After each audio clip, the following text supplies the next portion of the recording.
por iso, non é pola xente, pola cidade, por como se volcou, sobre todo polos xogadores, porque tiñamos moitas esperanzas e traballamos moito ao largo do ano, non só este ano, sino xa dende a tempada pasada, e creo que o premio era conseguir o ascenso.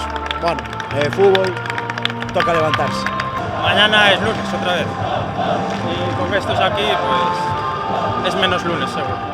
No podemos decir otra cosa, es una decepción haber cambiado categoría, pero igual creamos algo un poco más bonito, quizá igual no más importante, pero más bonito y más importante la verdad, que es juntarlos otra vez a ellos con el equipo. Y es verdad que la decepción es para ellos porque igual no les correspondimos al final de todo como lo merecían ellos. Lo hicimos todo, no podíamos hacer más. Lo siento mucho. Bueno, a estas alturas ahora nada te sirve de consuelo, pero ver cómo está toda la gente emocionada, cómo hemos puesto la ciudad patas arriba cuando en agosto nadie confiaba en nosotros, pues es un consuelo que te da ahora después de esta derrota, pero bueno, levantar la cabeza, hay que ver las cosas positivas y el año que viene volver a estar aquí intentándolo.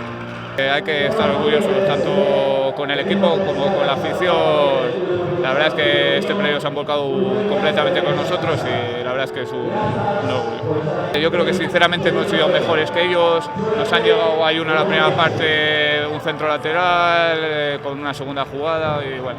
Pero yo creo que no nos hemos venido abajo y yo creo que hemos tenido ocasiones para por lo menos empatar y yo creo que este resultado ha sido muy injusto y no nos lo merecíamos. Bueno, non podemos darlle ese premio á afición,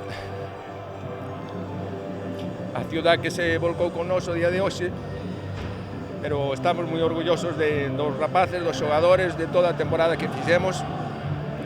Este tipo de partidos son decididos por xogadas puntuales. Eles tuveron fortuna en unha xogada, nos non tuvemos fortuna en varias xogadas, e aí foi a definición do partido, non? O único que podo dar as gracias a toda a xente que veu hoxe, a ciudad que se volcou co club. Eso é bo para o club porque volvemos a despertar esa emoción, ese desexo de estar en San Lázaro. Volveremos o ano que ven, volveremos con un proxecto propio noso, con un proxecto xoven. Seguro que o ano que ven estaremos outra vez a estas alturas loitando por o ascenso a segunda vez. Que a ciudade non se rinda agora, porque non nos vamos a rendir.